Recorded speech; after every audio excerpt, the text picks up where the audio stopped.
Hi, I'm Rev Myron. I'm a minister through Pathways of Light, and I've been a Course in Miracles student for over 40 years.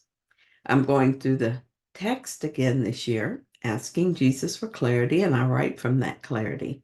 And that's what I'm sharing with you today. So let's get started. We're reading from A Course in Miracles, Chapter 9, Section 5, The Unhealed Healer. And today we're going to read paragraphs 4 and 5. Paragraph 4 says, some newer forms of the ego's plan are as unhelpful as the older ones because form does not matter and the content has not changed. In one of the newer forms, for example, a psychotherapist may interpret the ego's symbols of a nightmare and then use them to prove that the nightmare is real. Having made it real, he then attempts to dispel its effects by depreciating the importance of the dreamer. This would be a healing approach if the dreamer were also identified as unreal. Yet if the dreamer is equated with the mind's corrective power through the Holy Spirit is denied. This is a contradiction even in the ego's terms, and one which it usually notes even in its confusion. In paragraph 5 says, if the way to counteract fear is to reduce the importance of the mind, how can this build ego strength? Such evident inconsistencies account for why no one has really explained what happens in psychotherapy. Nothing really does. Nothing real has happened to the unhealed healer, and he must learn from his own teaching. His ego will always seek to get something from the situation. The unhealed healer, therefore, does not know how to give and consequently cannot share. He cannot correct because he is not working correctively. He believes that it's up to him to teach the patient what is real, although he does not know it himself.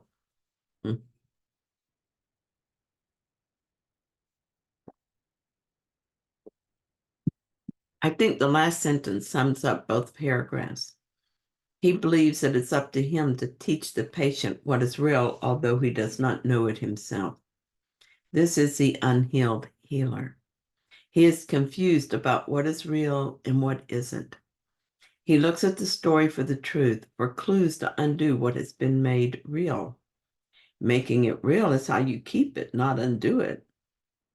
The story is just form and not content. Any change and changing the form will not really change anything.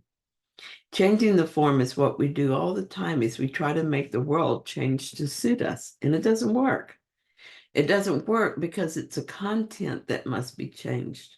The content is not found in the form, though the form can lead to the content if one knows to look for it.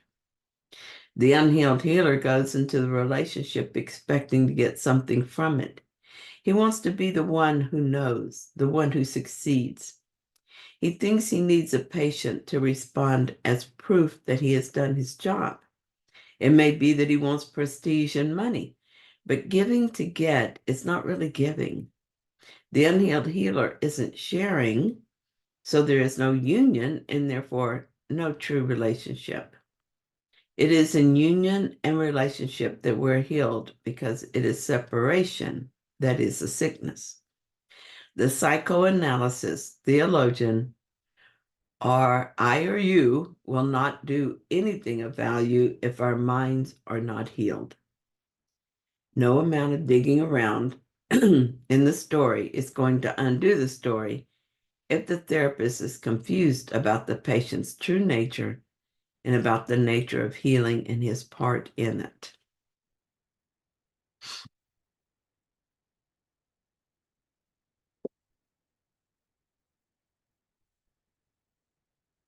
There are ways to help, though. When someone comes to me for counseling, I begin the session by asking the Holy Spirit to work through me. I listen to the story and then guide them out of the story to its true content, to the confused mind. Offer them an opportunity to see differently through the Holy Spirit in their mind. If I share my own story of darkness, it's only to share what I got out of it and to share how I did that. I don't teach that the darkness is real because I don't believe it is real. Rather, I teach that what is unreal cannot keep us bound. I'm not concerned about the outcome because I'm not asking them for anything. We're simply joining, forming a union with the two of us and the Holy Spirit. The union itself is healing for us both. When the healer is healed along with the patient, that is true healing. Here's an example of how this works. Someone comes to me with a problem. He's in a troubled relationship and doesn't know if he should continue it or let it go. Silently, I ask the Holy Spirit what he would have me say, or perhaps we'll pray together for the Holy Spirit to join us in our conversation. First, we talk about inner guidance. In the Song of Prayer, Jesus tells us this: you have been told to ask the Holy Spirit for the answer to any specific problem, and that you will receive a specific answer if such is your need. You've also been told that there's only one problem and one answer. In prayer, this is not contradictory. There are decisions to make here, and they must be made, whether they be illusions or not. You cannot be asked to accept answers which are beyond the level of need that you can recognize. Therefore, it is not the form of the question that matters, nor how it is asked. The form of the answer, if given by God, will suit your need as you see it. This is merely an echo of the reply of his voice. The real sound is always a song of thanksgiving and of love. I encourage you to talk to Jesus, the Holy Spirit, about this confusion. When he asks me how to do this or what to say, I tell him it doesn't matter.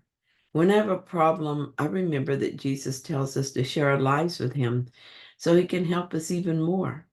So I tell my client to do this. Tell Jesus everything. I don't try to be spiritual or correct. I tell him about my confusion, resentment, anger, and fear. God's love will answer in a way that is understandable and helpful to me in the situation. But I tell my client that what is more important than knowing what to do about this situation is letting it show you what needs to be healed in your mind. I talk about being aware of its feelings because they will let him know when he's looking at the situation from the perspective of the ego. We discuss the thoughts and beliefs that are driving his emotions. If he needs help getting to the core beliefs so that he can ask for healing, we might do some self-inquiry. And this can be helpful. Sometimes a client will have a hard time looking past the story to the real issue, his beliefs. He may be stuck on the idea that the other person is the problem. Together, we may be able to turn it around. My rule of thumb is that it is always about me, not the other person, whether that is immediately apparent or not. If we realize that our goal is to heal our mind rather than to change something within the story, then we will use every encounter as a means of accomplishing this goal.